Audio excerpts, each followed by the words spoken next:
This guy, you should be able to see me in there, right? Yep. Red, orange, and yellow guy. Sorry, fellas, but I'm the hottest thing inside the video. Yeah, you're not a bridal party, but it still works here. So, we're looking for blue and black spots to start taking shape or move on their own. The cool thing about this particular camera, first off, it's a FLIR Pro 1. This is what firemen use to actually help save people. This is the real deal. This is not a phone app. There's a blue dot bouncing around the screen, kind of giving us a point of reference of the coldest spot in the frame at that particular moment. It's helping to guide your eye on where that cold spot might actually be. Not every blue dot is going to be a ghost, just so you know.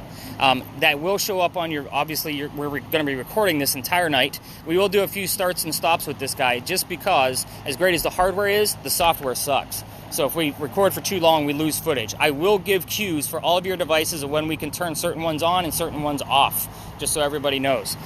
So with that, I think, Todd, we're going to go with you on this one, just because you were super excited.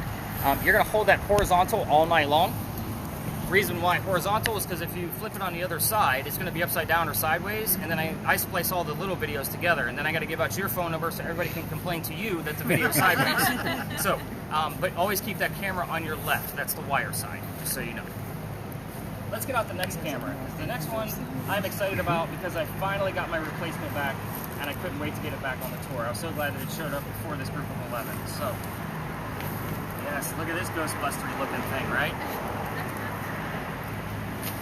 So this guy, I'll do a quick demo with it so everybody can kind of see what's going on here. So you should not be able to see me in this little tiny black screen. I'll kind of move it back and forth. It should be pretty dark, right? Kind of black. I know, I'm showing you a black screen. Super exciting. Let's turn on some lights. So, should have a full purple screen at this point, yet there's no light on me that you can see with the naked eye. We're working with 10 infrared lights on this camera. So, I love this guy. It is absolutely amazing. My first one broke. This is a brand new unit, so hopefully it does not, you know, I guess it just wasn't used to being used every single night. So, we are going to, the hope here is that because we're emitting lights that we can't see with our own eyes, is that we're going to be able to capture something we would not normally be able to see with our own eyes. I heard mentioning of orbs earlier. This thing does capture pretty much every orb in the photograph or in the still. So again, I'll be gauging those and debunking a lot of them in your video tomorrow morning. And again, only orbs that I capture that I consider orbs has to follow certain criteria. And if they're there, I'll give you the marker so you guys can watch it for yourself and go straight to it. We're going to have an accompanying item to go along with this. I'm going to get into that next. But Dino, this one's going to go to you, sir. Okay.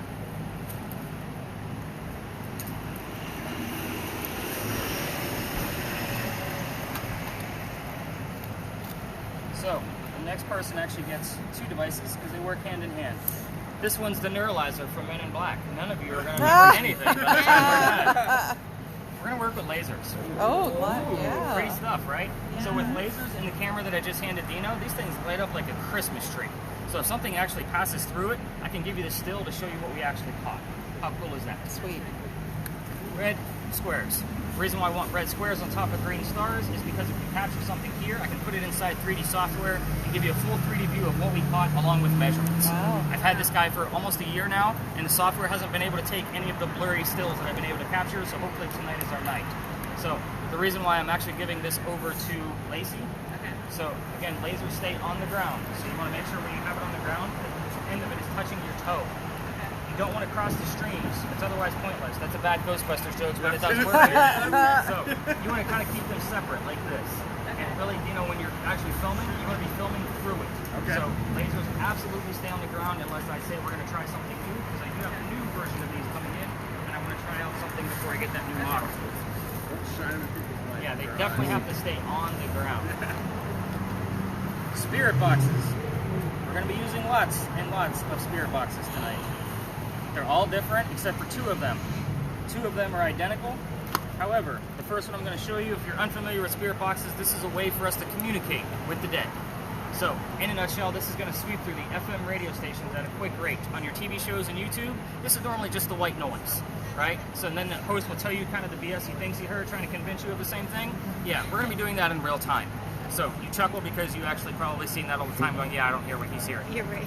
So this one is slowed down on purpose. I want the radio chatter to come through. None of you are trained to listen to white noise for 2 hours, plus all the history I'm going to give you. Sarah over here is going to fall asleep. So I want the radio chatter to come through. If you hear song lyrics, DJs, commercials, I want to know what you're hearing. If it says welcome to Charleston or buy a Kia today, I want to know that you heard welcome to Charleston and buy a Kia today. Because the word welcome or buy might actually mean something to our space. So again, that's the way that this is going to work. You're going to have an earbud in. You're going to be the only one to hear it in real time. However, yours is going to record the entire session for us. You can mess with the volume as much as you possibly want to. Just get whatever you're comfortable with. It records it even Steven. I don't know how it does it, but that's why we have it. So tomorrow morning, I'm going to spot check this audio, and I'm going to give you 15 to 25 more markers on top of whatever Sarah hears in real time. Is that fair to everybody? That's a lot of markers to be looking at. So earbuds, you get to keep your own earwax. I don't want these back. So the volume button is right here. So it's a wheel. So you kind of have to feel for it. I have it turned all the way down right now. The next one, again, is identical, but it will not record. So, Megan, this one's going to go to you. I'm going to be relying on you for real-time things because it will not record for me to spot check it tomorrow. So, again, your earwax is your own souvenir. So you'll have to undo the twist tie. Your volume is a lot easier to find. It sticks out a little bit further. It's the wheel, not the buttons. Let's see. Where are we at?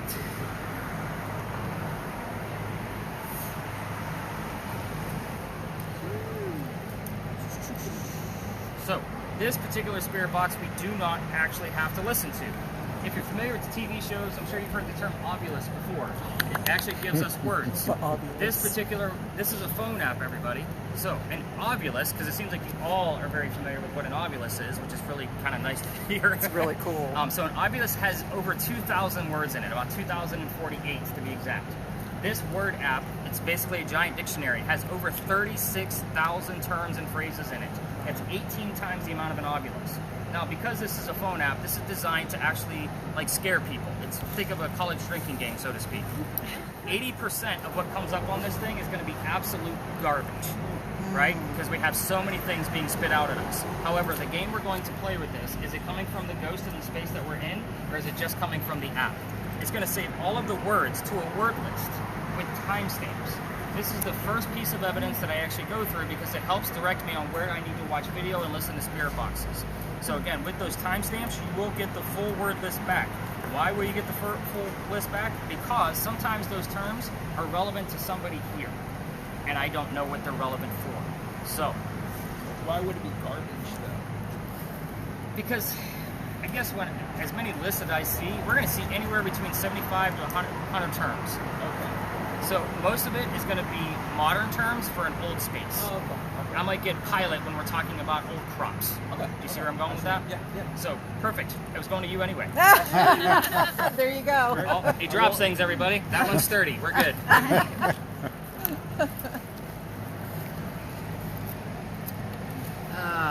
Let's see. I know where this one's going. This last spirit box. Oh, no, this is not the last one. I gotta use a multi. So this one works completely different. This one actually sweeps through both FM and AM at the same time. Ooh. Why do I want that? Is because it's going to try to take out the white noise that Sarah and Megan are listening to in real time. That's super cool stuff. Now, I will tell you that this particular spirit box only gives us about 10 to 12 terms a night. That's a 2-hour time frame. Every, 10, 15 minutes, we might actually hear something. It's been 75% accurate since I purchased it 2 months ago. I love this spirit box. It's absolutely amazing. I'm going to hand this over to you, Deanna, because Todd, his camera is recording audio. So the two of you are going to probably stick together tonight. Okay. If you miss something, you'll have it on the audio of his camera. Okay. Is that fair? Yep. The only thing you need to worry about, the blinking lights are at the top. On your right-hand side is a mute button. It's the only button there. I'm going to mute it right now just so I can kind of get through the rest of these devices, and I'll let you know when we can unmute. Okay.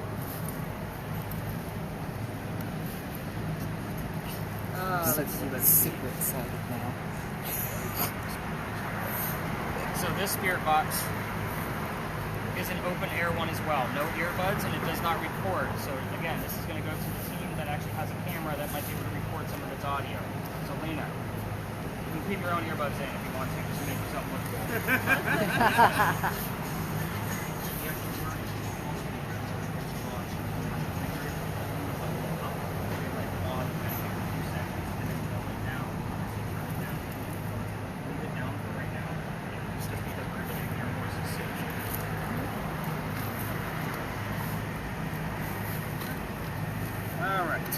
So, EMF detectors. So we're going to be using several of these. I actually pulled out an extra one tonight just so that we would actually have it. So with this particular EMF detector, it is going to measure anything coming from your cell phone, wires, buildings, parking meters, anything man-made. So I use these to debunk a lot of things, but I also use them to compare to the one that's way more accurate. So with that said, Tyler, was it? Yes. That one's going to go to you, so that way you guys can actually listen in together because you're newly engaged, and that'll be more fun to have your heads butted together. I do have a second one of these that I'm going to give to Celeste, but Celeste, you're also going to have a digital camera. So the reason for that is I want you taking pictures through the lasers and any other touristy thing that you would like to do. I will tell you that this particular camera's flash is turned off purposely. So you have to stand pretty still when you're taking photographs. So that way you can actually, I don't want any false positives, basically, is the reason why. I don't want anything flashing off a car or something like that. So hundreds and hundreds of photos I'm perfectly fine with. The SD card is completely empty and actually disposable. All you have to do is let me know what colors you see and take tons of photos.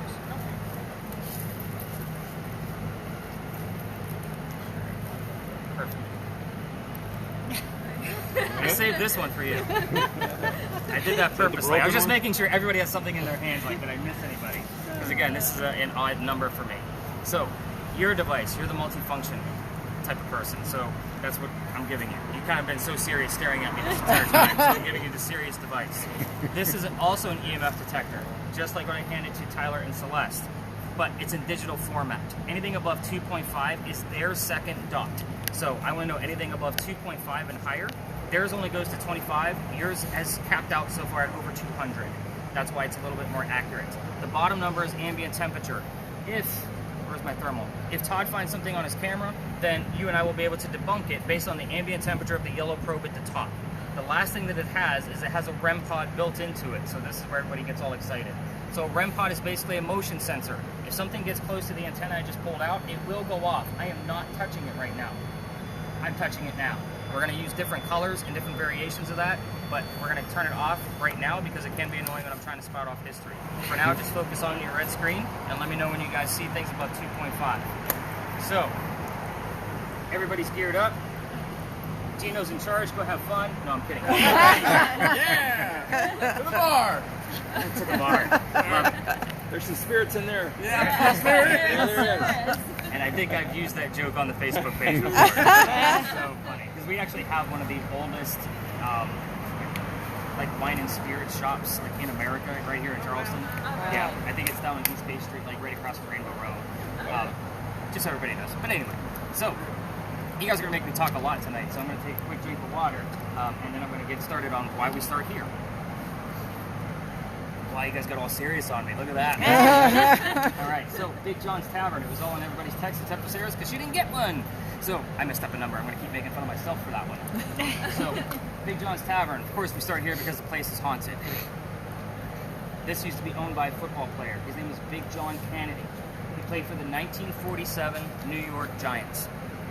This was his place. Can you imagine why they named it Big John's? I can't. Not at all. So he used to sit in the back of the bar, and he would tell the bartender if the cadets coming over from the Citadel, if they were old enough to drink or not. One night, 2 cadets come in. They're not old enough to drink. He has a bartender throw them out. They leave pretty pissed off. They come back the next night, and they try to steal the cash register from the front of the bar. John sees what's going on. He gets up, slams down his beer, goes over to the 2 cadets, and starts beating the hell out of them. I mean, pounding these guys like right into the floor. A couple of gunshots go off. John gets grazed in the neck, and the bullet ends up landing behind him in the wall. He gets up after being shot, goes back to the bartender, tells him, "Get me another beer, go get those 2 guys an ambulance." John's been the only one that's been shot in the entire story.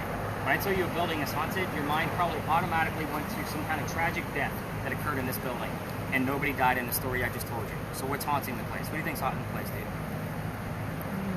He's like, I don't know. I'm reading numbers. The bullet hole is allegedly still here.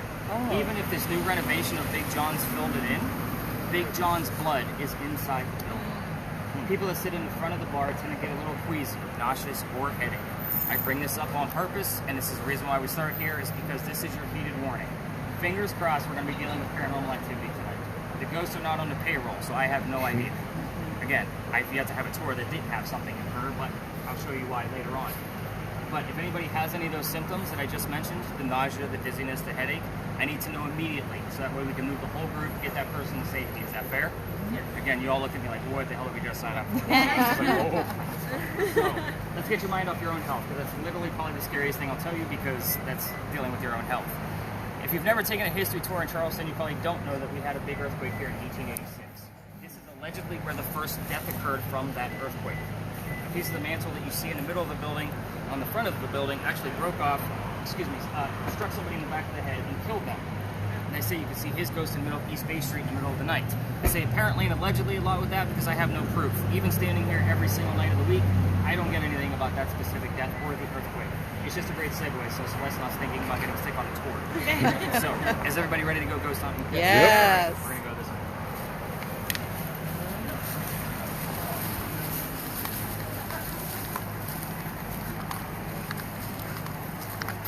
Sorry, babe.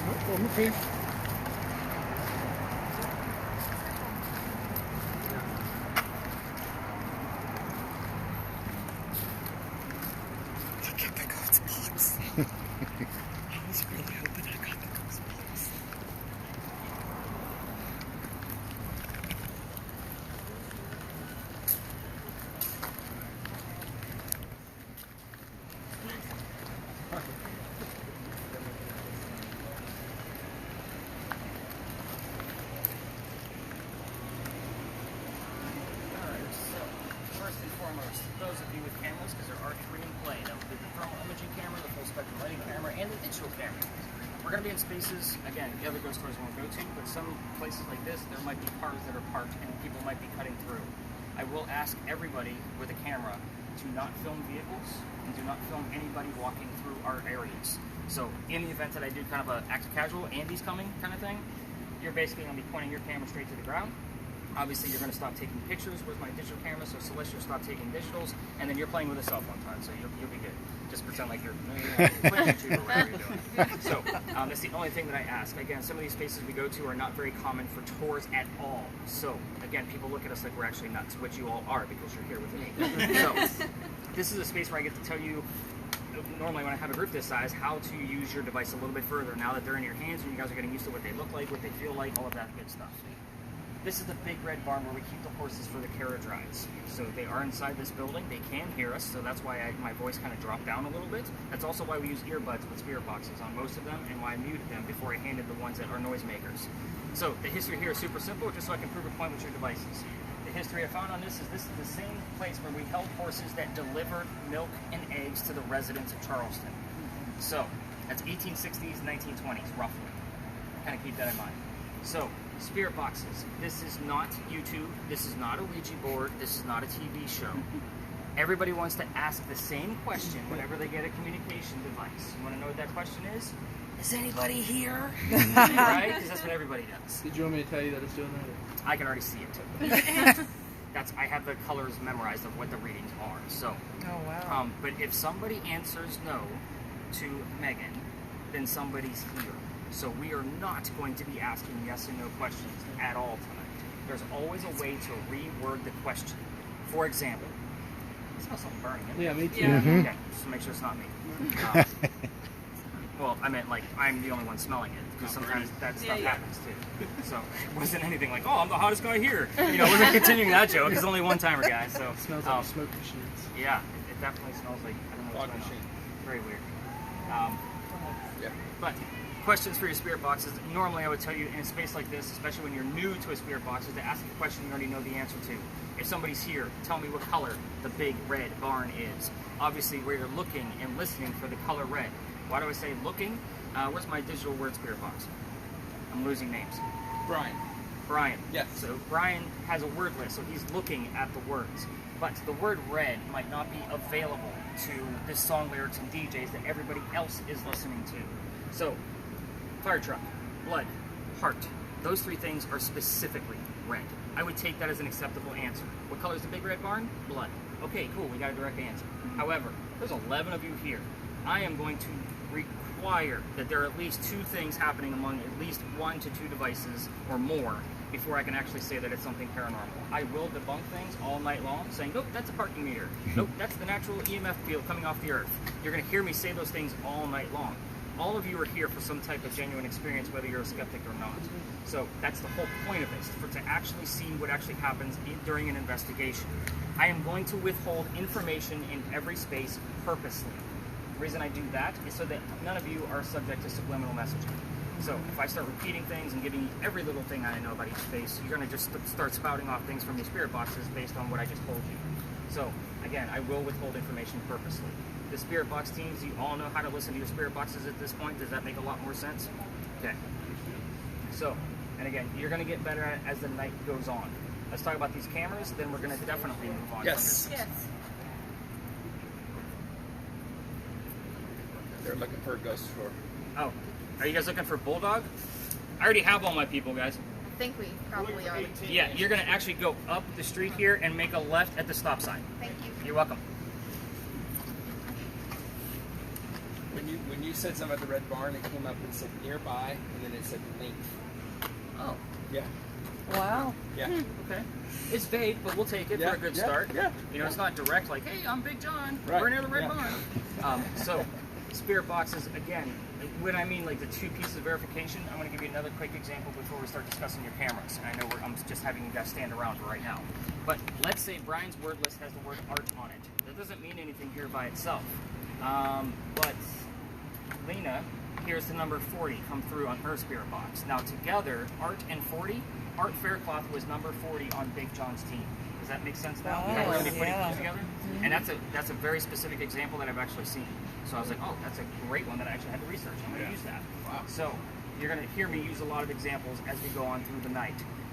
Cameras. So thermal imaging. Todd, you're going to try to do two things for us. Well, three things. You're going to try not to look like a YouTuber all night. The second thing you're going to do is try to keep one of us in view. Now, we all paid to get, filmed and be part of the investigation. The reason I say that is because our skin temperature is going to be the warmest thing out here. It's going to put an array of color on his video, and it's much easier to find those cold spots when you can see every color of the spectrum that it actually has. So we're going to be 97 and 99. Temperatures are actually really nice in it. What is it, about 71, 72? Something like that. Yes. Who's got the... 76. See? I was close. I knew we had an ambient thermometer out here somewhere. The third thing you're going to try to do is keep the sky out of view. Some of these spaces, that's going to be impossible, but here's the reason why. The blue dot that I have set up bouncing around the screen is going to default to the sky if it's in view because there's no surface. There's no temperature to it. It's looking for surface temperatures. So I know it's going to be impossible. Just try to do your best. DINO. Yes. All right, where's my laser? Point one of those lasers down for me. Make sure it's down. Perfect. So when you're filming through these lasers, you guys are going to work in conjunction with one another, and you're not going to necessarily point down at it with the camera. Okay. You're going to take a step backwards, and that way you can get a nice even view through the whole thing, and nice and slow. Now this is not always an in-the-moment type thing, but watching this video tomorrow morning, you guys are going to see how important this work actually is when we actually capture something. Do I need to do both at the same time? That's completely up to you. This is your night, your investigation. I'm just the lead. So if you want to do one at a time, that's fine. Just be careful with that red one because once you turn the toggle switch on, it stays on, and that thing will set off car alarms. I don't like to run with 11 people. I'm the last one. So, all right. I think everybody's got a great gist. I'm losing your name now. Scott. I'll get it. I keep wanting to call you Todd, and Todd's over here. You're doing pretty good with names so So far. this shouldn't have any noise in it by someone uses. No, you should turn your volume up so you can hear the radio. It's all the way up, but I don't know if it's Take a look. I always bring extra earbuds just in case something goes awry.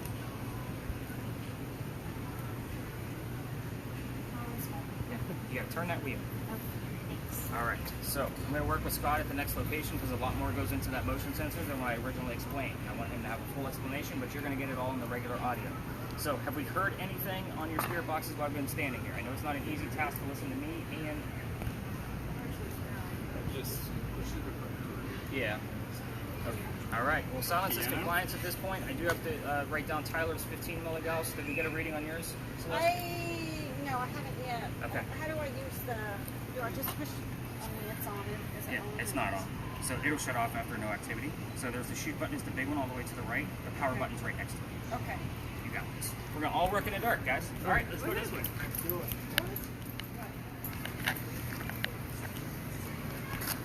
Wow. That's so cool.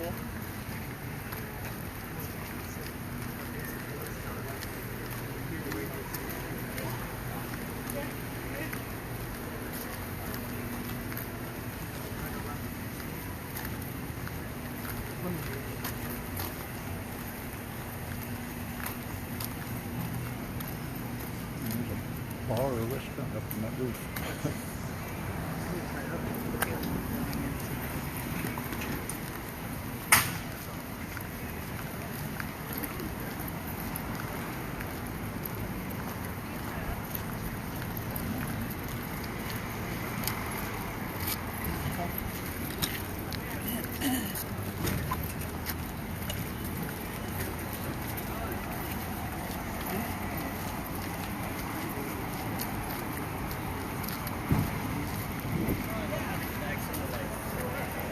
Yeah, I was gonna say all that equipment is heavy.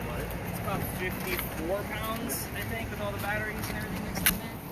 All right, guys, welcome to your technical first stop. You made it to a parking lot. Congratulations. I told you I'm taking you to weird spaces. So, what is this space? I guess I should start off with first spirit boxes.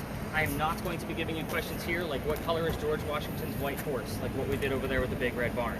You will get the answers from your spirit boxes. I will give you a plethora of questions at the end of the history, and then that way you have something to work with. If you want to go rogue and ask your own questions, feel free to do so.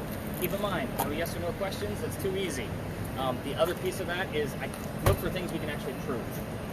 So this parking lot tonight is actually pretty cool, so we're kind of limited on space. We will not be going in between any vehicles, and we will not be going near any vehicles, especially with cameras, just so everybody kind of knows. I know it's very limited. Some of you will probably stay back here, some of you go into the pocket. There's a pocket up there. We'll spread out a little bit. But what is this place? This place used to be the Charles and Eliza Pinckney Mansion. It sat in the front of this space, facing East Bay Street. Eliza's garden was lined up with Five Church Restaurant over there and came all the way across, and we are standing in the servant and slave quarters for the home. So, who the heck were these people? Eliza and Charles had a son named Charles. They had a nephew named Charles. That's 3 different Charleses. Do you guys see why I'm looking for 2 verifiers now? I need to know who the hell we're talking to. Otherwise, it's just going to be a random Charles.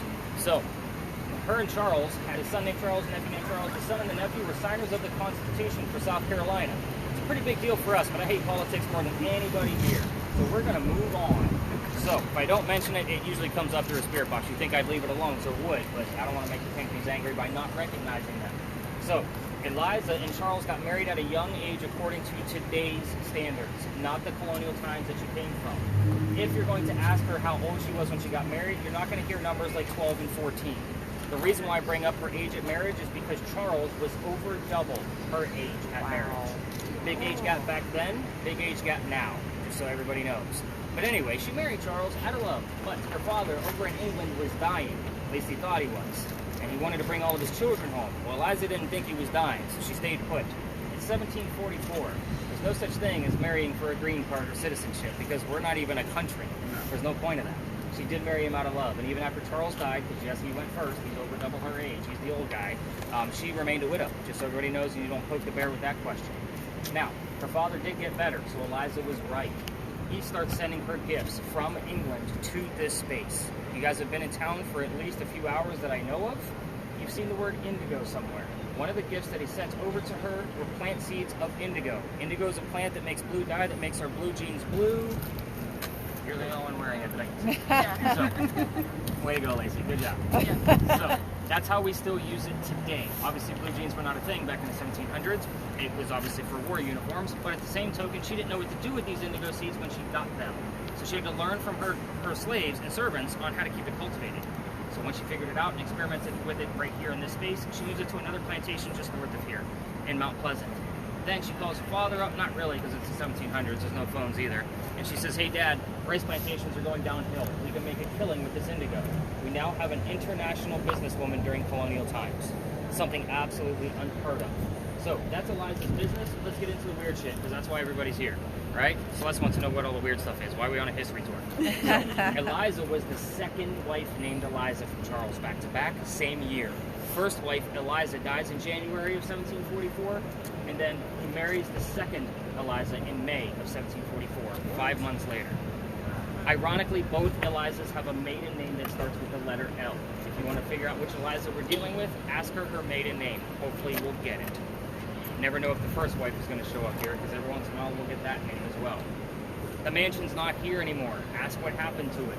Obviously, I'm giving you a clue that it was some type of tragedy. If you get an answer, ask what year that actually occurred. Sometimes we get the very specific date, including the year. Yes, it does happen. So, The children, I already told you there's one, at least one. There are more, but you can ask what their names are and how many of them there are, and that is all. Why? There's a tragedy among those kids. If we poke the bear, we're not going to get any activity whatsoever, including the EMF reading that Tyler's already getting. He's already been up to about 20 milligauss, which is higher than the red barn. So all activity will stop. Don't poke the bear and ruin the site for everybody. Just kind of do me a favor on that one. Last but not least, Eliza, her death, ask anything you want to. Ask her how old she was when she died, ask her what she died from, where she's buried, and what U.S. president was a pallbearer at her funeral. These are all very specific questions. Hopefully, with the amount of spirit boxes and cameras we have out tonight, we will get some answers. This has been spiking quite a bit here. How high? 4.3, 4.6. Okay, I'll write those down for sure. But Yeah, I started the moment we walked in your last part about the deaths and the design between the two women, just spiking at 4.3 and 4.6. So everybody understands the readings that we're getting from the K2 meters, the blinky lights, and So, and Scott's device. So behind your television, you have a bunch of wires. Any of these devices, like the K2 meters, will max out because it's normally about 40 milligauss. So in the space, there's nothing here to make these devices go off. Your microwave running on high runs up to 150, 170 milligauss with it running on high and you're standing out next to it with the door shut. I've seen Scott's device actually cap out at 214 in this location. Wow. Those are dangerous levels. I actually had to step away. I have epilepsy and that can affect the brain. So I had to step away from the user, but we both saw it at 214. So take that for what it's worth. So 4s and 3s are good. It's a great start, but we're going to be looking for those really high spikes, hopefully some triple digits tonight. So, Dino, your camera, we want to go ahead and get that thing started. Hit the circle. It's the only circle at the top of your camera. Should be blinking. I don't see it blink. It should be blinking like the...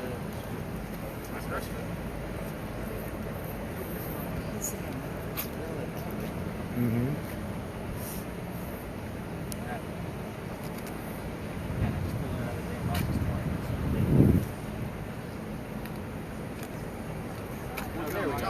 There we go. I was missing the blank. Perfect. All right, guys, we're going to spread out lasers. Where are my lasers at? So definitely keep them off of vehicles. Keep them very, very controlled. People don't know what we're doing out here, and you're just going to look like a weirdo. So, just so you know, you join the weirdo group. But yeah, have some fun. Turn those spirit boxes, crank them up. Let's see what we can capture. And I'm going to start bouncing around with all of you after I'm done working with Scott to show him how to use that. This one says, please format card. Are you serious right now? Holy shit. All right, so obviously I got to work with both of you. So everybody else, let's spread out, have some fun, get those spirit boxes cranked up. Let's do this. All right, so your device first and foremost. We'll do a quick teacher train on this one. Look here.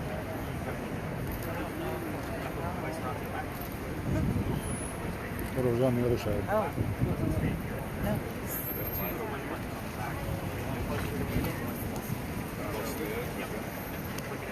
I'm hearing it. Alright, so basically what no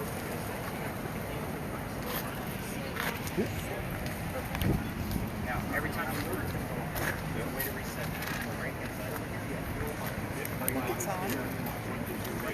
You got it unmuted?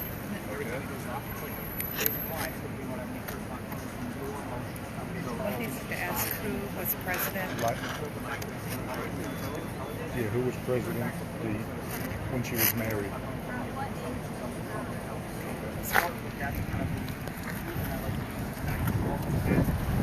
Who was president when Eliza was married?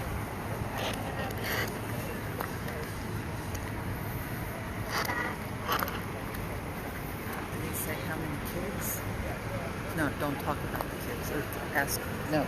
You could ask just friendly questions, nothing mean. Because there was a tragedy with the Right. kids. How many times was Eliza married? The first Eliza.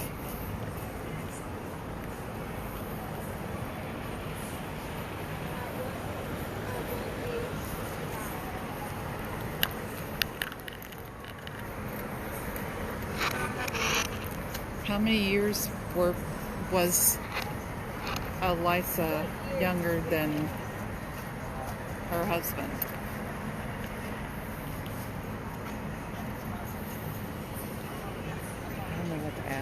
I can't remember what he said. What was the second Eliza's last name?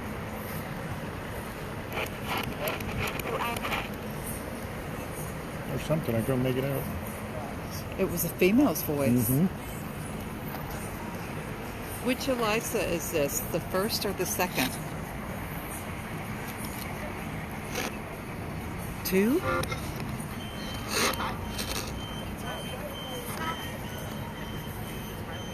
I heard a female's voice, and I think I heard 2.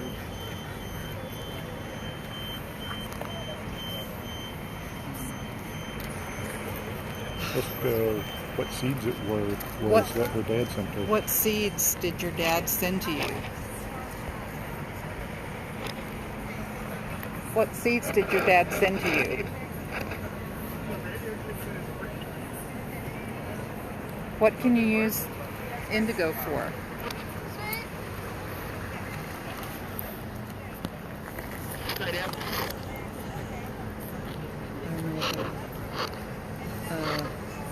Okay, another question. Where are we standing right now?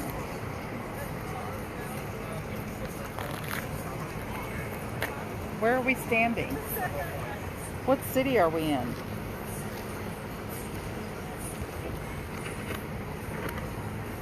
What else to ask? All the questions I want to ask are yes and no. Where was she originally from? Where was the first Eliza originally from? Alright. How's your spirit box coming? Did you unmute it? Oh, yeah. I just heard please. Well, We've heard a couple things. we heard a female's voice, Okay. and I asked if it was Eliza 1 or if it was the first Eliza or the second Eliza, and it said 2. It sounded like it said 2, but Okay. it was definitely a female's voice. Very cool. So with yours is the only one I actually care about which gender it is, because I don't know if it's coming from the radio stations or if it's a disembodied voice. Sure. So again, yours being the gender would make sense, depending, because it's going to try to spit out words from the radio stations too. Sure. So Yeah. again, it's just a matter of like, this is the only one. Like, do I get disembodied voices on the other recordings? I do, but they're very hard and distinguished, and I have a process of making sure it's disembodied before I count it that way. Sure. So again, I analyze the software, and it's crazy when I do get them. I only get like 4 or 5 of those a year. But that's Wow. why I bought this guy a few months ago, because I wanted. So this will record? Does not record. Does not record, okay. That's why I put you with that camera, because the camera has audio. So if we miss something, Oh, the well audio then will you have can it. go back and hear it to see Right. if that's what I actually heard, but Right. it sounded so much like it was 2. Okay. That's really good. Interesting.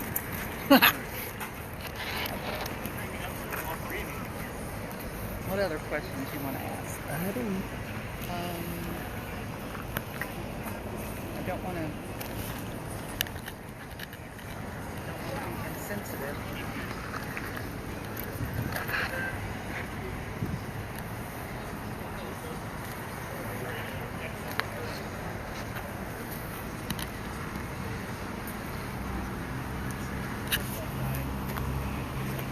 Who was president when the first Eliza was alive?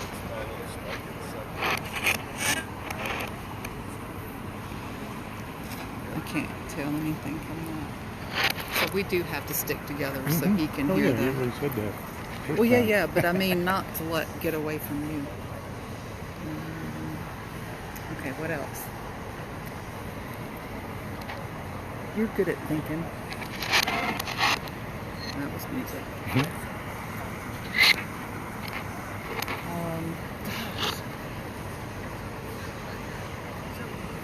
How many children did Liza have?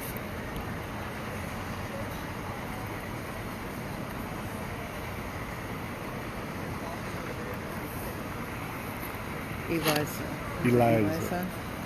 How many children did the first Eliza have? How many children did the second Eliza have? That's probably not a good question to ask. Were there boys in your family? No, that's a yes and no question. You don't ask that. I'm starting to suck at this.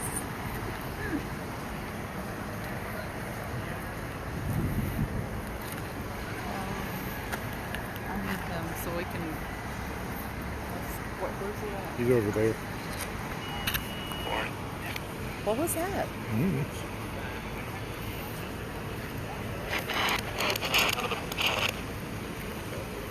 Not sure if that was radio or not.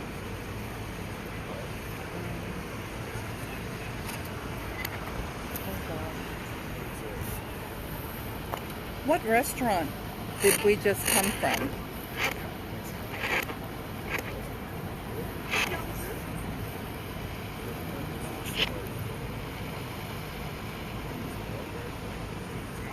Plantation House? Is that what that was? The plantation, not plantation. This, That? yeah. It was Big John. No, I'm talking about the area that we were just standing in. The area that we were just standing in. What is that? What is that area? That was the slave quarters over there. That's right.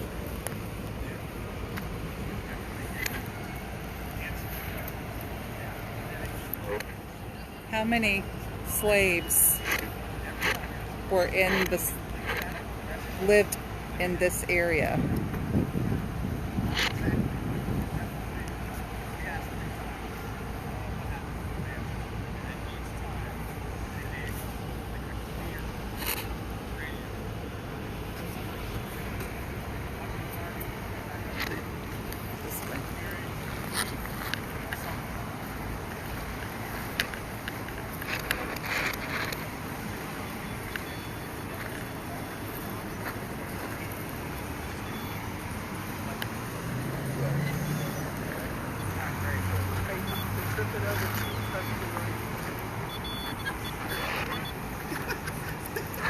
How are you doing on yours? Getting anything?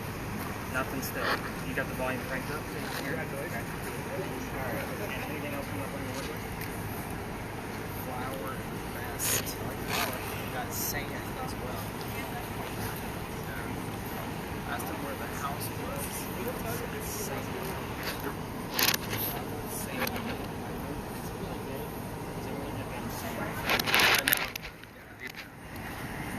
Any other readings coming out of yours? Nope, not yet. You guys hearing anything down there? Okay. Well, There's stuff coming through, but we can't always make out what it is. yeah. Because that's the same thing that's going on with the SB7 actor. So I'm going to give this like another minute before I wrap this all up and give you guys the answers. Sure. That way you guys can see like, what we're actually diving into. Oh, that was your hand hitting the process. It's got something. The only thing we really heard was Jesus Christ.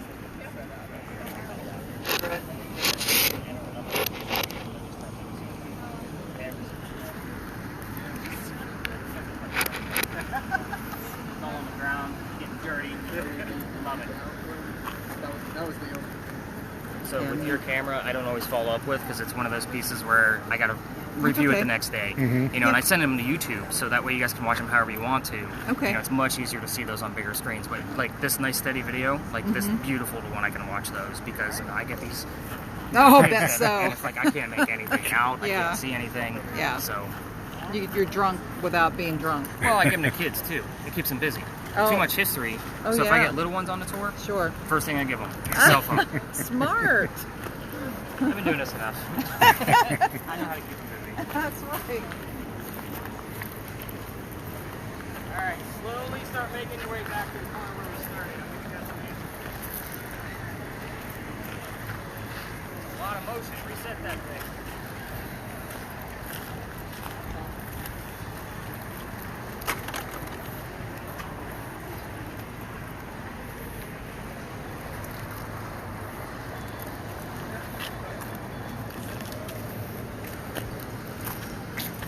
Alright, so I guess first and foremost, both K2 meters are maxed out. Let's go ahead and stop your videos and kind of give you guys this hands a rest. So go ahead and like stop your video. That's the red square. And of course.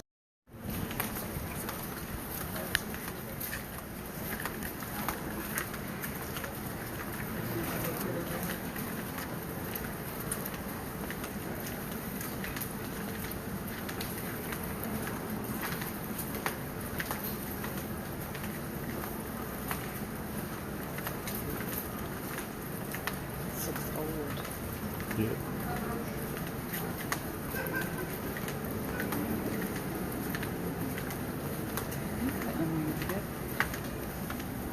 Just like on TV.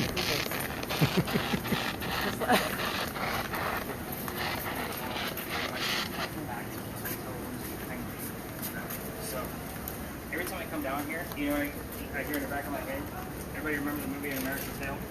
Yes. And There Are No Cats in America? That song? Every time I'm down here, that's the first song that pops up in the back of my head. I don't know why you guys got it. It's the first time I've actually ever told her that, but I hear it every time you go down the street. So, you're a fun group, so I'm kind of being loosey-goosey tonight. So, when we cross that last crosswalk, all the cameras running by the way, so we're going to kind of keep it a little bit more level, so you can even hold it underneath. So, this is Lodge Alley. The last crosswalk we came over, and I'm sorry that I kind of rushed us through here, but it's Saturday night. That's the longest walk we're going to have. Everything else is nice and tight. But that's where the original Charlestown Wall used to be. So Charleston used to be called Charlestown. It was one of 3 fortified walled cities in America. So you're standing on one of the first streets we ever had. Wow. Yeah, how about that? So, anybody hear any names? Who we got? Micah. Okay. Anything else? Jump on the word list. I got an attic. Okay. Helpless. Helpless, I can see. Alright, so here's why I'm asking for names. People used to live here. I have the full list of residents of every person that's ever lived here. It's not a very lengthy list. It's only about a page and a half, which means only about 2 to 6 people lived here at any one given time. You get the same names every 6 to 7 weeks. On that loop, right now, we're in week 2 to 3. Just so you guys know, I was not expecting you to hear the common names that I normally get, which are Benjamin and John. They both lived here in 1801. Here's why I think that's happening, because I have nothing significant about 1801 or Benjamin and John. Well, I guess I should also point out that there were 4 different Johns that lived here during a 60-year time span, and that specific John will give us his last name, Johnson. Yes, his name is John Johnson. So, get it off. Here's why I think this is actually happening. You're standing on Belgian blocks. These things are made of granite and have been here for hundreds of years. Anything that comes straight from the earth, like limestone, like you guys all seem like you're pretty hip to paranormal terms, is said to stir up paranormal activity. Now, I've actually been measuring these bricks the past few weeks. So, Scott, put your device on a brick for me and let me know what the red screen says. And we're just gonna Pop or anything? Nope, just the red screen. So just go ahead and set it down straight. Go ahead and put that flap on the back. There you go. Tuck it in. Just leave it on the ground, and we're going to let it build up if it's going to do anything at all. Granite is not supposed to hold an EMF field at all. A natural EMF reading is about 1.1, up to 1.1. If we get anything above that, I'll be excited. Last week we had an 8.7 and then an 11.4. I'm studying this alley specifically for the next podcast episode because you'll see that's why this all got started. So this is called the stone tape theory, because basically what's happening is we're getting the consciousness of the memories that's locked into the bricks playing over and over and over again. That's why I keep getting the same names. And I give you a 2-week time span when I hear it, because it's never completely accurate. I tried to line it up with moon phases, try to line it up with whatever planets are aligning. Again, I know that sounds silly, but this is what I do for a living, folks. I have to figure out what the hell's going on down here. Have we gotten anything out of it yet? Okay, we're going to give it another minute. So with this space, before people lived here, the Freemasons had a Masonic lodge here, hence the name Lodge Alley. We will get terms like Freemason, Mason, Brick, and we do get the term Illuminati that shows up down here like crazy. 6 times last year, so far 3 times this year. Now, I am going to ask you guys 2 questions. First off, who the hell is talking about the Illuminati on the radio? Second, why am I only hearing when I'm in this space? Can I do my devices? No. So, again, I can't make up these things, right? So when we just had an Illuminati show up like 2 weeks ago and was able to get it verified because I heard it on the recordings. So again, it's just so weird when these things actually pop up. Interesting space, and I lollygag here on purpose. Why? Because the next space we're going to, and again, it's not a space where we can actually ask questions, but the next space we're going to go to is another alley. However, I cannot take you through it. Why? Because I've been kicked out. So, yes, that's the fun part of the story. You're all going to hear it. So, with that particular space, it is very active, and we will have keywords, terms, and phrases that will show up from that space through the rest of our time together, because we're going to be relatively close to it all night long. It will kind of bleed over a little bit. And I don't know if you noticed or not, but I always try to slow down on specific keywords that I hear often. 1947, Big John, New York, Giants, those kind of things. So again, at that particular location, I will do my best to slow down the keywords for you so you know what we're actually listening for. But again, it is a very interesting space. This one is, again, a lollygag. I'm waiting to see what's going to happen on the recordings to see if the 6 to 7 week loop is going to break. I want to see what's going on, and we didn't get any measurements out of it at all. Okay, so silence is compliance on that. When we exit the alley, we're going to be cutting through a neighborhood. So all videos will be stopped on our way out. Did you hear something funny?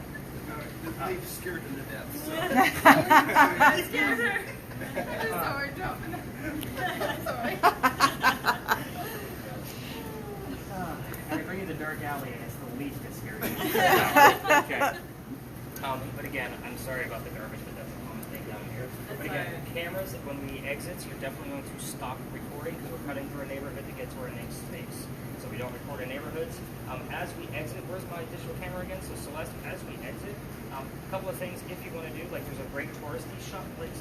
The picture, if you stay to the right, you'll be able to get the old buildings on the right, along with the St. Philip steeple in the background. And if you're the last one out, you can turn around and actually get some footage this way, and that goes for the cameras as well, so the video cameras. So that way, if you want to get a minute or two of footage, just to see if anything's moving around, especially with the IR camera, because we do capture a lot of work with that guy. We get a lot of work in this location. Do you have jokes? Oh, of course. Ghost hunting. Yeah. So, I got talked about legend. It said legend, no, as well. When you were talking about Freemasons. yes.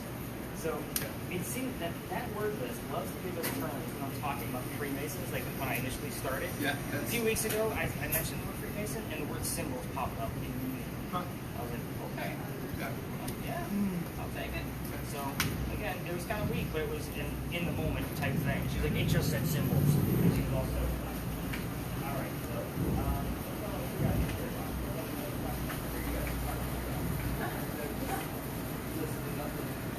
okay, and I know that you I guys just have had it muted. yeah, and in here we're next to a hotel room. We did the right thing, so and you guys are low enough for you're not disturbing anybody, so that's good. Of course, you can't play with the volume just because it has to match Sure. the games. All right, let's go up to our next alley. Let's see what we can go capture up there. Like when he said the symbols, something clearly came through, but I couldn't understand what it was. It's so quick.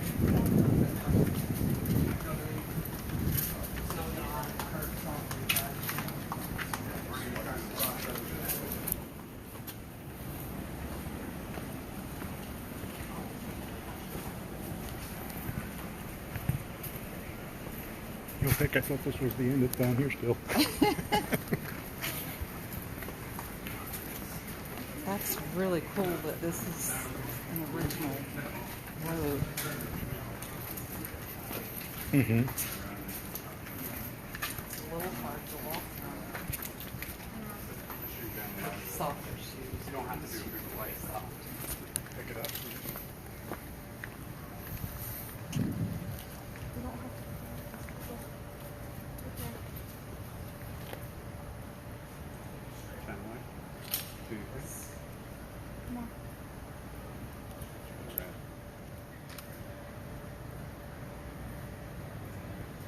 It just said sweet. Did it? Sweet? It said sweet. Oh, that's cool. You turn the red light on and it said sweet. Cashback. Getting something? Looks like you gotta turn it off. My best to stay out of the frame, but I will have to go back and forth so everybody can hear me. So, you're going to see a lot of other tours as we kind of get more into the busier areas. You're going to see very large groups of 20 plus. I'm not that guy. You're going to really appreciate the size that you guys have and that I know most of your names. Because I keep forgetting Scott's name. And Brian. I got to keep getting Scott and Brian. And with that said, this alley behind me is called Philadelphia Alley. So, it wasn't always called Philadelphia Alley. It was called Duelers Alley, because this is where the duels used to occur for the city of Charleston. So, this is why every ghost tour loves to come down here. And when I tell you like why I got booted out, it's not fair for my 10 people to try to investigate half the alley, because that's as far as we're allowed to go when there's 20 to 60 other people down there. Which is why I just come over here and stir things up, and then you guys are listening in for the rest of the night. So, with that said, we all talk about one specific duel, because it actually happened. We can actually prove that it happened, and we get tons of clues out of your spirit boxes. Sometimes we get things out of the cameras. We just never know. I am going to tell the story a lot differently because you need more details because you're ghost hunting. This isn't just a campfire ghost story. So, with that said, let's get into it. There's a doctor. All under arrest. What's funny is I normally say lineup execution style, and I didn't use that today because of all the shootings that have been going on. Oh, God. So I was like, yeah, I better not use that line anymore. There's a doctor that moves down here from Rhode Island. His name is Joseph Brown Ladd. He moves down here because his fiancée, Amanda, just inherited a bunch of money from her dead parents. She has an attorney that's helping her out with all this cash. The attorney thinks the doctor is just after Amanda's money, so he tells Amanda to get rid of the doctor. The doctor moves to Charleston to prove that he's not just after Amanda's money. He's going to go make his own and start his practice down here. He comes into town, and the coachman that brought him in set him up to be robbed and killed. Wasn't a very good start to his stay in Charleston. Somebody walking by sees what's going on and knows the guy that's setting him up. His name is Ralph Isaacs. I'm going to stop on Ralph because you're ghost hunting. Initials mean something. Ralph has the same initials as to where the doctor came from. Ralph and the doctor are the two main characters of the story. We always need a secondary clue when RI shows up here, so that way we know who it belongs to. And it happens often. So again, very eerie because this is an initial place. But Ralph says, dude, you don't want to stay here. He's got a gunman inside, he's going to try to kill you, you're going to be out of cash, like not a good situation. But I got some friends at 59 Church Street where you can actually rent a room and you'll be safe, you'll be good to go. The doctor takes him up on the offer and Ralph and the doctor become friends. The doctor's practice begins to take off. He's making his own money now. Amanda's moving down soon. He becomes known as the Whistling Doctor. Every haunted city you will ever go to in the future has a cliched whistling ghost. Ours is a doctor, and it actually works here. Let me finish the story. So, him and Ralph go see plays together, but they cannot sit next to each other because the doctor makes more money. He gets better seats. That's just the way the hierarchy works in Charleston at the time. So they talk about these plays on the way home. They're talking about William III one night from Shakespeare, and they're arguing over the new actress. The doctor thought the new actress was fantastic, but Ralph, not so much. The argument gets a little heated when Ralph starts insulting Amanda, the fiancée back home in Rhode Island, and they go their separate ways. But Ralph is from here. After the argument, he goes to his friends at the newspaper, and he puts an ad in the paper telling the whole city of Charleston what he thinks of the doctor. Yeah, kind of a jerk move. The doctor sees this ad and rebuttals with, let's go to Dueler's Alley. We're going to settle this. Somebody's going to die. So they come down, they take their 10 paces, they turn, the doctor points his gun in the air, and he shoots his one shot. He did not want to kill his friend. He just wanted to have the courage and bravery to show up to the fight, which is often what happened at a duel. They shot it in the air or into the ground. But Ralph, he has his one shot. Sorry, DINO. He puts it in the kneecap. I got to kill somebody with this story. It's got to be you in front of me. So he puts it in the kneecap on the doctor, so he doesn't die either. He drops to the ground, and his friends pick him up, take him home to 59 Church Street, where he dies 10 days later after refusing medical treatment. You have to remember, this guy's a doctor. He probably tried to bleed it out himself. So, the ghost story, campfire part of this, is that when you're walking down this alley, you can hear the whistles from the doctor. Over here, we actually get songs with specific whistling in it. Guns N' Roses' Patience shows up all the time. The Maroon 5, Moves Like Jagger, has whistling in it. Happens all the time, and it only happens while we're here. So, they also say you can hear gunshots when you're walking through this alley. I just don't have any proof of that. Here's how I got booted out of here. Here's the fun part. Now, this would normally be a part of the tour at the when I first started doing this, where we would walk all the way through, you turn your spirit boxes down. It's all about using the regular audio to see if you can capture any whistles. If you're going to do that, by the way, on your own and using your voice recorders from your phone, keep in mind all the locals know the story. Anybody walking up and down Cumberland or Queen Street the other side throws a whistle down the alley. I do it every single night. We're going to end right there. My garage is right there, so I have to pass it in order to do it. But anyway, back to the story. The bricks on the other side of this place are older. This alley didn't always come all the way through. So I would show off those bricks because they're sun-dried bricks from slave children. We have a full handprint and fingerprint swipes in those bricks on the other side. I'm all about the history, so I will tell you that I treat those bricks that we can actually see the handprints and fingerprints like I do a grave. That kid's not staring at the brick in the afterlife. There's no reason to put an EMF meter near it or a spirit box or anything else. However, November 26th, 2020. Yes, very specific date. My group decides they want to put all of their devices around it to see if they can get a reading. It's outside a gentleman's dining room window of his beautiful mansion at the end of this alley, and he was not very happy. I was in the wrong. New guy on the block. I'm taking my tour through a resident neighborhood. So he come out screaming. My daughter thought it was great because Dad's getting yelled at. So November 27th was Thanksgiving of that year. I did not have a tour. I worked in retail management for over 20 years. I finally took off on Thanksgiving. I'm sure you can feel my pain. Now, and it was for Walmart, no less. If you can imagine that, yes. Oh, gosh. So November 28th, the following day, Black Friday, I get a phone call in the morning from the tourism office asking me to go down halfway like everybody else or reroute my tour. I decide I'm going to reroute because it's not fair to you or them for us to try to investigate. Before I tell my team what we're actually going to be talking about, because I had to research really fast, like what's up in there, because I did not believe the story, did not tell them we were going to be discussing pirates. That's going to be our last stop. But somebody hears the name Anne on a spirit box before we leave this corner right here. I did not tell them that we are going to be discussing Anne Bonny, the famous female pirate. Her career started right here. Once we get there and I tell what I know, because it wasn't much at the time, and I told them we're going to wing it. Tickets were much cheaper back then. Somebody else hears the number 300, and I have no idea what it means. So I go home, I'm doing the research. We were there on November 28th of 2020. Anne Bonny's trial for piracy was November 28th, 1720. The exact 300-year anniversary of her piracy. So there's a reason why we go up there every single night now. Again, I had been there dozens of times without anything. I had a season pass to the Powder magazine because I loved the building so much. So it is a very interesting space, but I will tell you it's a hit or miss location. We're either going to have a lot that goes on or nothing. I hate to end an investigation that way, but it is what it is. I told you the ghosts are not on the payroll. I cannot make them do anything. So we'll see what we see when we get there. But if anything else, I've read more books on piracy and have only given, put clues in there that are verified by at least 2 resources. So everything I'm giving you about the pirate lore is as close to verified as I could possibly give you, and it is a crazy whopper of a story. But we are going to go up to the St. Philip's Church and Cemetery at this point to kind of see what's going on up there. Spirit boxes, definitely keep listening. For those of you recording with video, if you want to continue to do so, please do it. But anything coming up on your spirit boxes that I need to know? I keep getting money. Cash back. I had money here. I had loan. I like those. Something. Anything with cash. Yeah. I was like 3rd time now. I'm like. So I'll write this down as we walk along. So anything else come up, Brian? I got Daddy No. That's one of those phrases where I'm like, yeah, that's garbage. Because I see it all the time. And what's funny is there's another phrase that says Amanda Yes. Okay. And that'll show up over here. So it's not like I'm picking and choosing, but that's a very specific name. Daddy is not. Yeah. So cash, money, and then loan. Very interesting. All right, let's go up and around the corner. See if we can go capture the cemetery.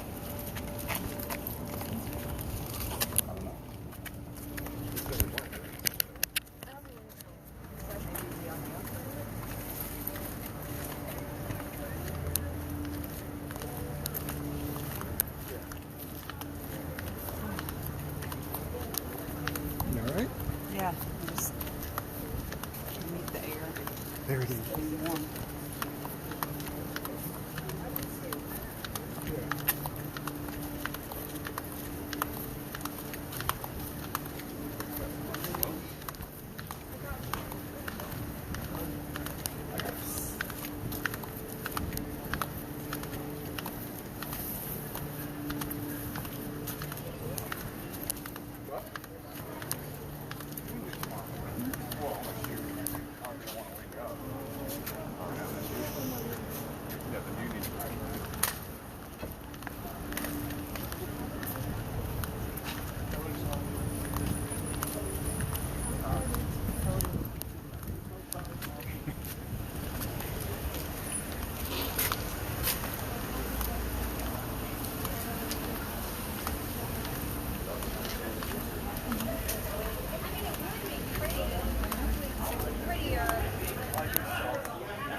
Before we do that, I do want to point out one thing. Everybody look across this courtyard where the reception area is. We're not going to stay here. I normally would have you guys have a seat, but I don't want to interrupt the wedding. But notice the gateway right in the middle of that wall back there? That's Philadelphia Alley. That gateway was for the loser of the duel. It was an easy shortcut to get to the cemetery. Yeah, because the alley didn't go all the way through, so otherwise they'd have to go all the way down to Queen Street and then come back down and loop around. So, yeah, very interesting. But I think we're actually going to go across the street and up to the western side of the cemetery.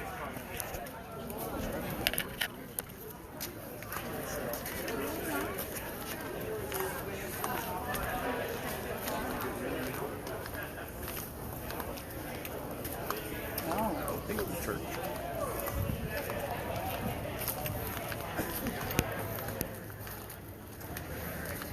Let's take up this space here. This is really odd tonight, guys. I'm sorry. It's okay. Like, good thing I know a lot of stories, eh? And once that team actually moves, we'll go up a little bit further and I'll kind of show you what we're going to be discussing. So there's a lot that goes on at this particular location, and I'm sorry it's so loud. I don't know that we're even going to be able to do the full part that I would like to do with Aunt Bonnie, but we'll do our best, just so everybody kind of knows. But every ghost tour actually stops at that gate right over there. But I do like to point out a couple of things. There are two different sides to the cemetery. Eastern side, if you're from here, you can be buried on that side of the cemetery. If you're not, you come to this side. So your 7th Vice President, John Calhoun, is buried over here. They actually shuffled his ass back and forth trying to figure out where he was supposed to go. Oh, we can actually go up to the cemetery. We're going to take advantage. Let's go.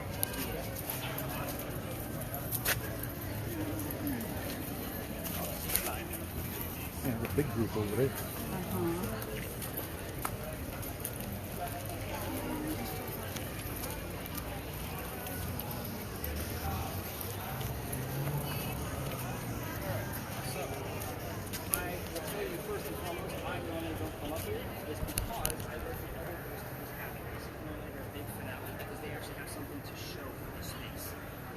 Everybody come up here to stare at this sign. Everybody ready? Read out loud. Ghost at St. Philip's is studied. The only ghost at St. Philip's is the Holy Ghost. There's a reason why this sign is here. Of course there is.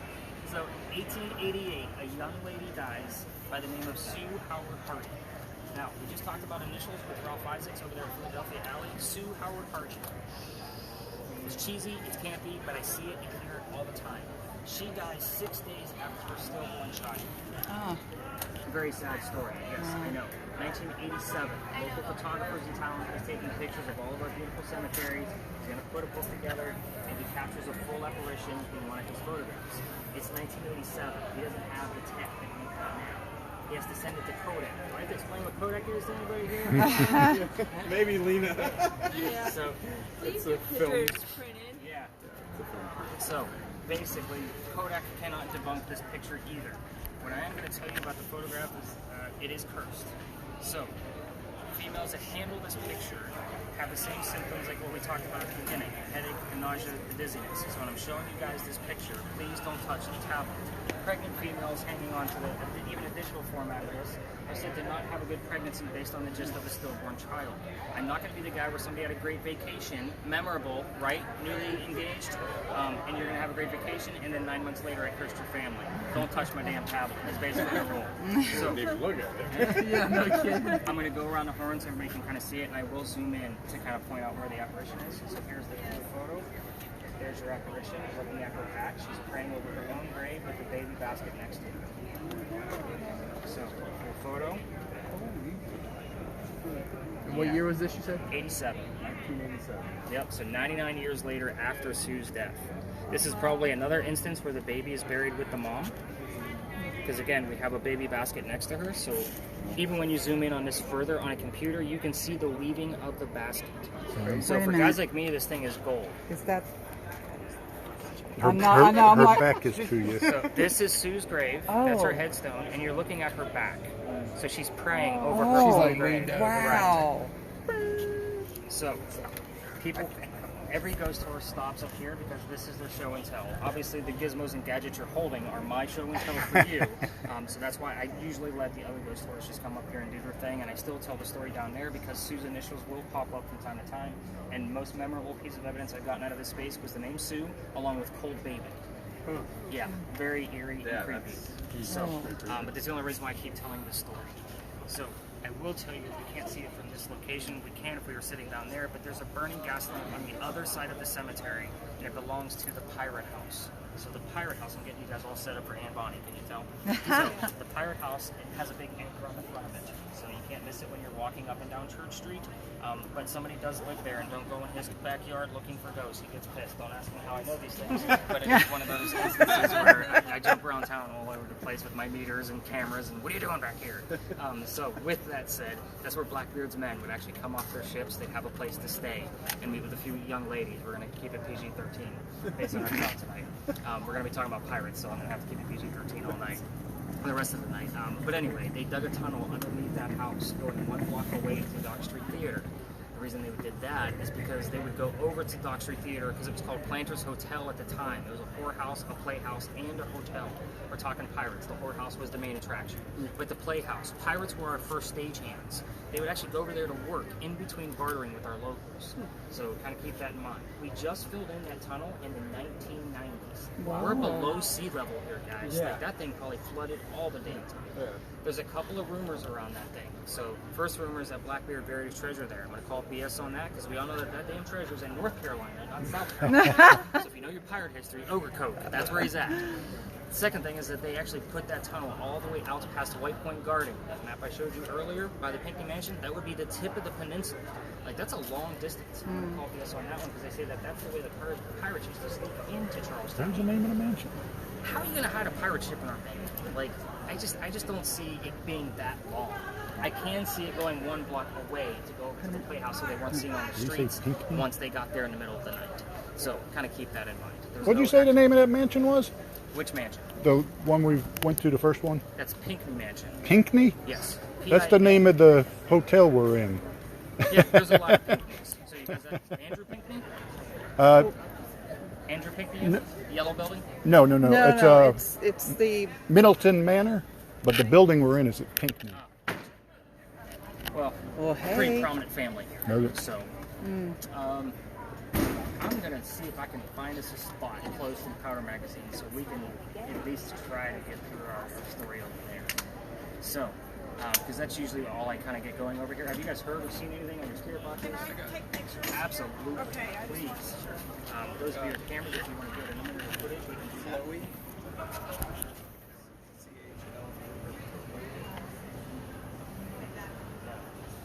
Faith. Yeah, no. Yeah. We're gonna get a lot of these terms. Excuse us.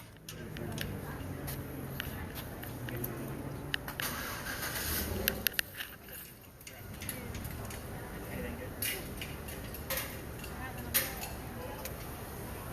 I'm gonna explain that one. How many times did you hear it?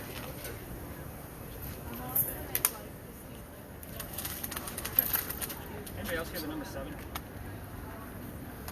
So the number 7 will show up here for a number Have of you heard the reasons. number Let me 7? explain. So I'm not surprised No. we actually heard it. If we hear it twice, it's normally relative to the doctor. Why? He was born on July 7th, 7/7. Across the street is John Calhoun, your 7th vice president. The other thing is we're near the Powder Magazine. It served in 7 wars and 1 rebellion. So the number 7 is very prominent here, but it comes up all the time. I need the secondary clue so I know where the hell it belongs. So again, I'll put all of those things down in the event I don't find it in the spot check. So, but yeah, 7 is very, very common here. All right, we got some decent footage. Can we go try to find a spot? Let's go see if we can do it across the street. I don't know how we're gonna be able to do this with all those cars in there. It's gonna be very, very tricky.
Is this the dude's house?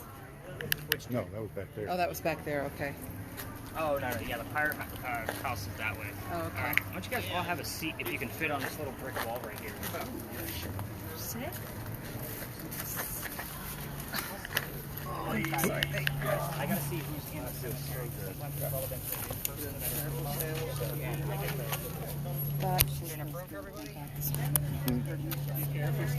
I don't care if you stand. I'm just trying to give you guys a break. No, you're fine. You guys came here to work. I'm giving you a break. I'm a pretty good employer, right? All right, so I won't be surprised, just so you guys know, in case somebody from the clergy comes over and actually tries to boot us out of here, then we'll go across the street. But I like to get us to close to this little building right here as possible. I normally actually put us right in the back by the ivy wall to let the other ghost tourism come up here because, again, they tell a story, they move on. We stop and investigate. So I like to talk about this little building because it's fascinating. This is our last stop, by the way. This is your great big pirate ending. So if you're into pirates, which I'm not, I'm a vampire guy, by the way. I hate pirates, but I watch more shit on pirates than I ever thought possible.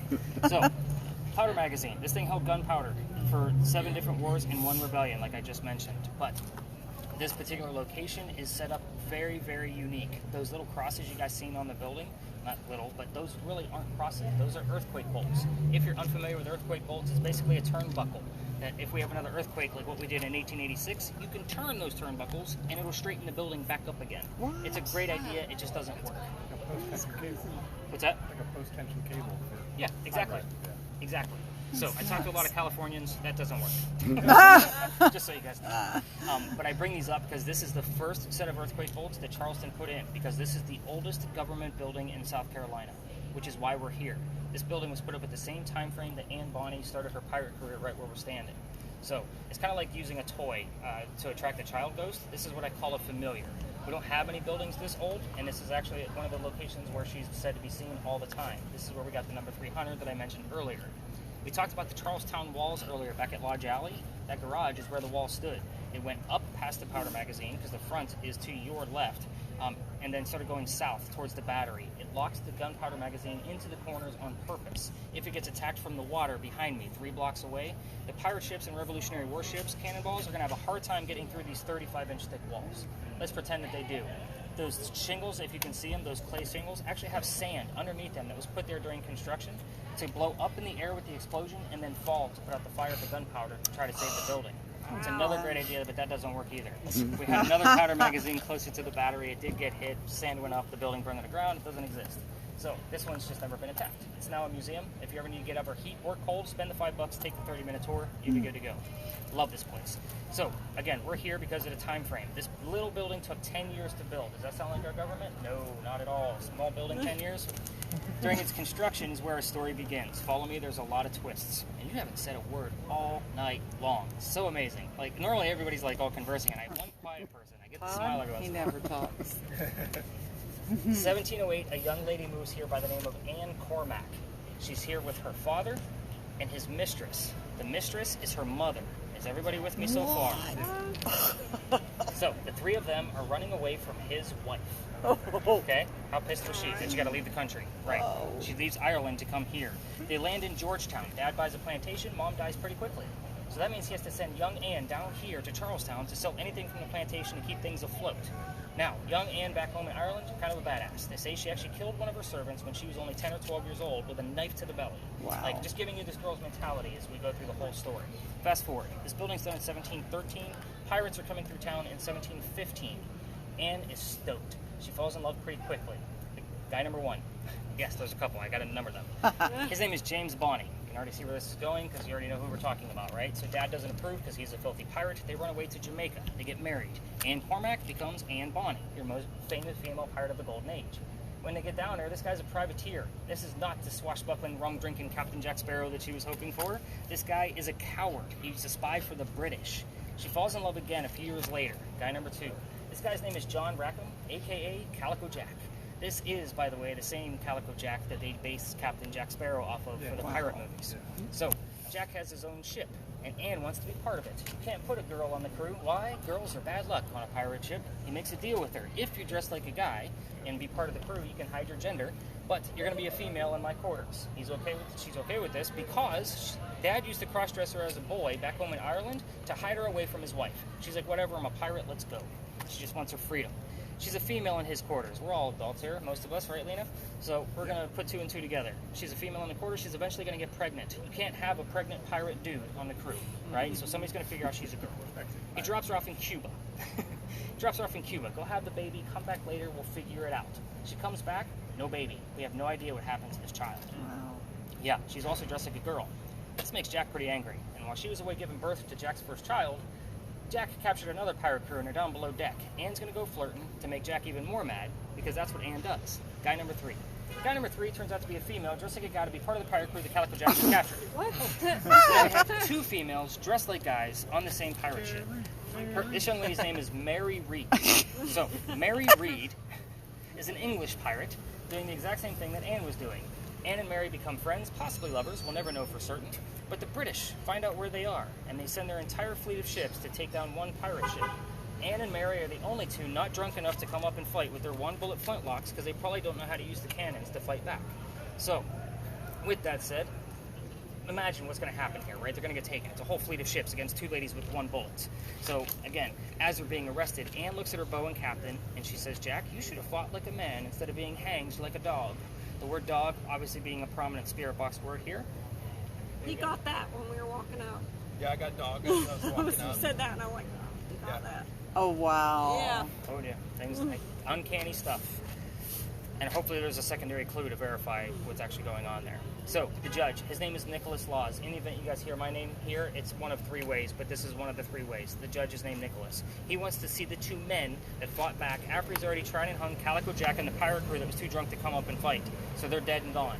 Anne and Mary go in front. They reveal their gender. He doesn't care that they're female. He's still going to hang the 2 of them because they're still pirates. We plead our bellies was the last thing they said, meaning they're claiming to be pregnant. You can't hang a pregnant woman at 1720. It's illegal. So he sends them both back to jail, delays the hanging. I know it's a long history piece. Daddy's still here in Charlestown with all of his Irish money. He bails out Anne, brings her back home. She remarries. That's husband number 2, but guy number 4. Has 4 kids and dies at the age of 84. Yes, very abrupt ending. You all were not expecting that, now were you? All my stories end in death. You should know that by now. Mary Reed. She dies a year later, 1721, in the Jamaican jail from whatever pirates die from in a Jamaican jail. Use your imagination. It's probably scurvious, bumpy, gross, whatever you guys want to come up with. I left out 2 pieces on purpose because this, you guys all know what you're doing by now. You guys have actually done a fantastic job. We don't have much in my notes, but you're getting the gist of how your devices all work. The 2 questions I left out that I can actually prove. The name of Anne Bonny's parents. That's the father and the mistress. I also left out Calico Jack's ship. The name of that. So I did that on purpose so you guys at least had something to work with. Everything else is fair game. Ask whatever the hell you want to. You guys know what you're doing by now. But I am going to steal 1 more minute of your time before I try to spread us out into decent areas. Because we're going to try to get to the front of the powder magazine, and hopefully we can inconspicuously walk around with our spirit boxes and not be booted out in here. So, because of the wedding. It's happened to me before, obviously. But back in September of last year, I told you guys I've had people pass out on this tour, the headache, the nausea, the dizziness. This is one of the spaces where it's actually relevant to the story, now that you know the Anne Bonny tale that I know. So, I bring my group to that back ivy wall. The kid next to me goes white as a ghost and starts to drop like a wet noodle. I have to pick him up by his armpit. His boyfriend picks him up on the other side of him so he doesn't hit his head on the pavement. We bring him over here to the wall. He's feeling better after we get him a bottle of water, yada yada. I then tell the story. It's important to know that he doesn't know what you guys now know about Anne Bonny. I tell the story and spread everybody out with their devices, and them 2 pull me aside. Nick, we got to tell you something. We are 2 transgender males, meaning I had 2 females dressed as males, just like Anne and Mary. That's from the really story. wild.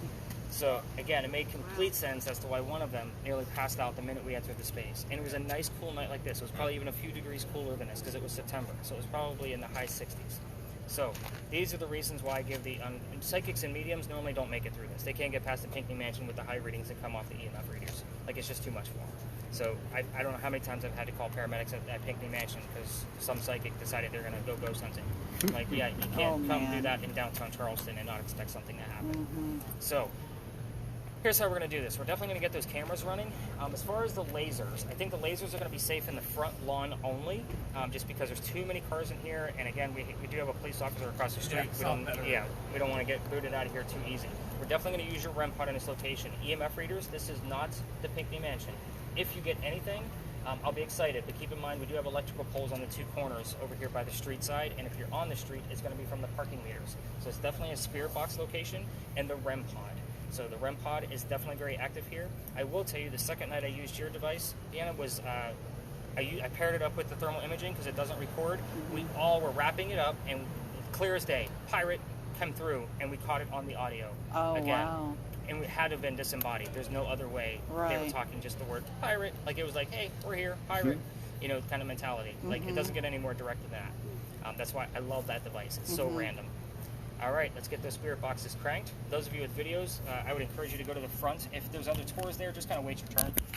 But again, I'm going to chill here. If anybody else wants to kind of hang out here to see what your spirit boxes are going to do, it's probably a safe space since we're not getting booted out yet.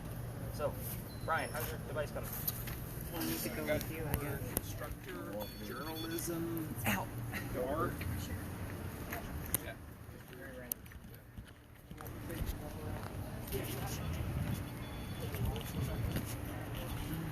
Am I muted?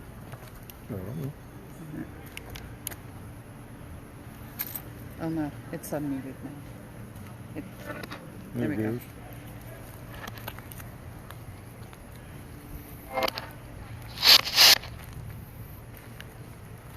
Anne was her name? Yes. Anne was the pirate. Can you tell us who the female pirate that started her career here, her first name?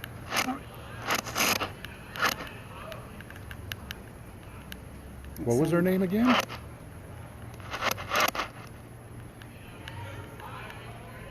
How did she die? How did Anne die?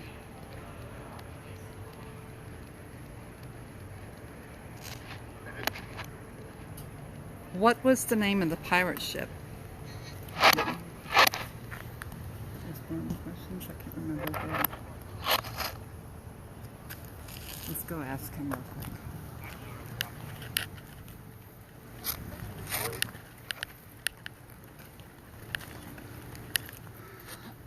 Sarah, What how's was that? what was the question that you asked? The name of Calico Jack's ship and Anne Bonny's parents. Okay. What was the name of Anne Bonny's parents?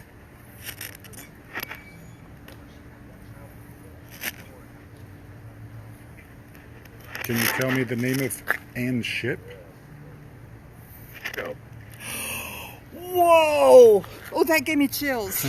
Oh, God. That was really weird. I couldn't make out what it was, but something It sounded came through. like no. Oh, that gave me chills. That was a question you asked. Yeah, but it, That would be a yes or no question. That was Oh, pretty no. clear to it me. I wasn't don't a yes or know. no question. Yes, yes, it was. Can you tell me the name of the ship? Oh, yeah, I guess so. Okay. Still a yes or no question. Well, Oh, we she gotta- thought she heard no. I swear It to was a God, guy I think we came did. It was a through. man's voice, though. Jack will show up here too. He would know that, though. It's his ship. Yeah, it would say I'll ship. get things relative to Jack. I'll get his name. I've had Calico and Jack show up in the same night. Like, again, stuff I can't make up, guys. Yeah. Like, this is every single night for me. Yeah. So everyone, I get like little tidbits from you guys, like in real time. But once I look at it the next day, it's like, holy shit, I got a full sentence here. Oh, I'm pretty sure. It's every single night. Well, have you ever had like other spirits come through? That's see, that's what I wondered, because he asked if he could tell, if you could tell the name, if you knew the name of Anne's Jack. ship.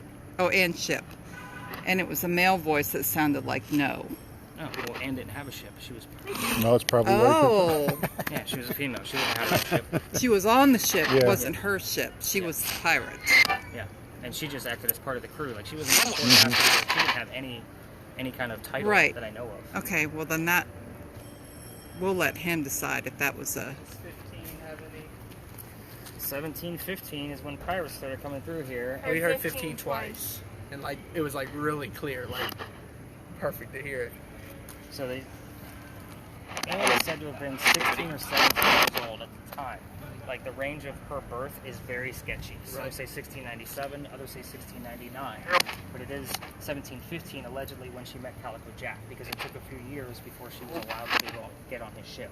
So she pretty much stayed in Jamaica, Nassau. You wanna for, walk this way? that entire time. So 15 is definitely common. What was the name of Anne's parents?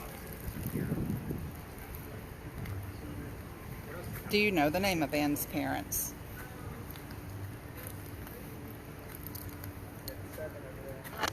Where did Anne have her baby at?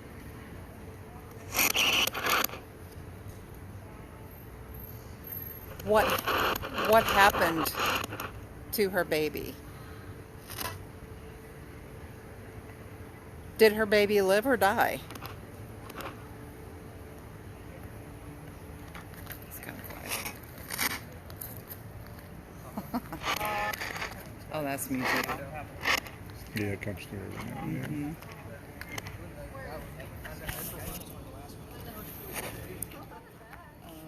Okay.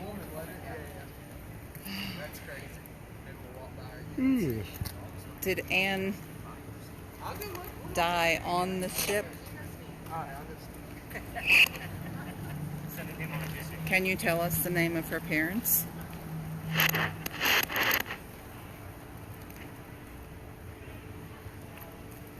Can you tell us the name of her baby? Did she name her baby? What's that?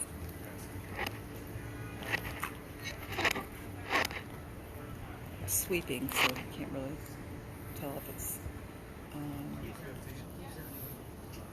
Is that the front, around the front there? I'm wondering if that would make a difference. How many people were on the ship?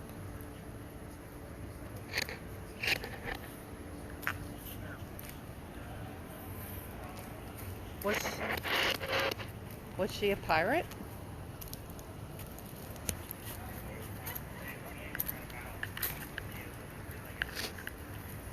I'd like to know what happened to the baby. Like somebody said, oh my God.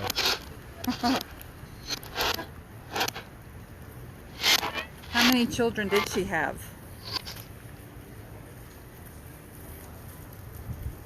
It's just like sleepy. Man. What other questions? How long were Anne and Calico Jack together?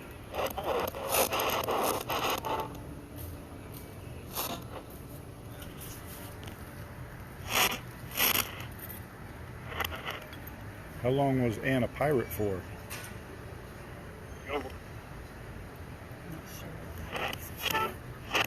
It sounds like a radio station. Yeah, let's go this way.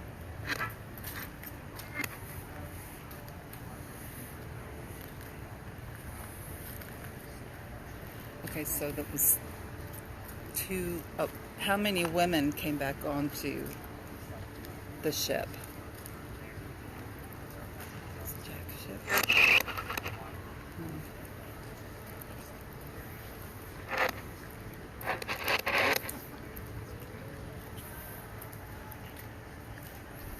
What other questions?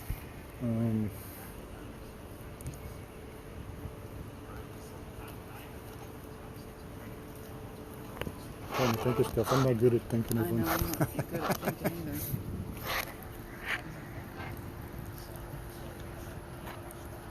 Oh gosh, I'm trying to remember some of the things he said. There's a lot If I knew of the history information. better. Huh? If I knew the history I better. know.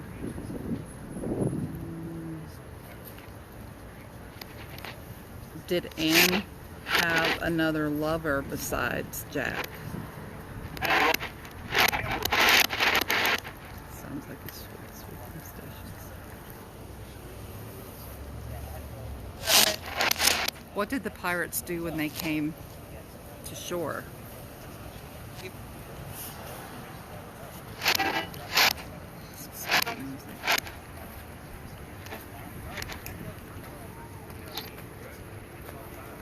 What island was Anne dropped off on to have her baby?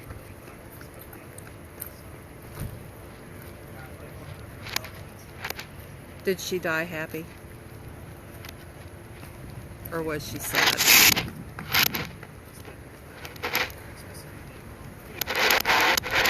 I think that was But I heard crazy. Was Anne crazy? Or was Jack crazy? Which one was crazier?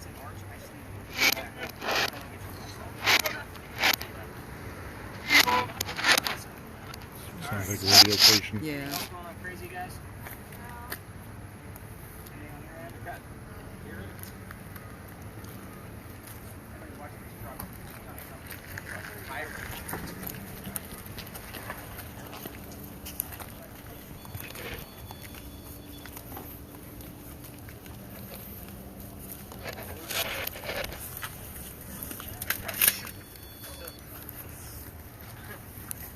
only thing that I'm even going to come remotely close to something actually being relevant here is we had the number 15 show up 3 times for Megan's device.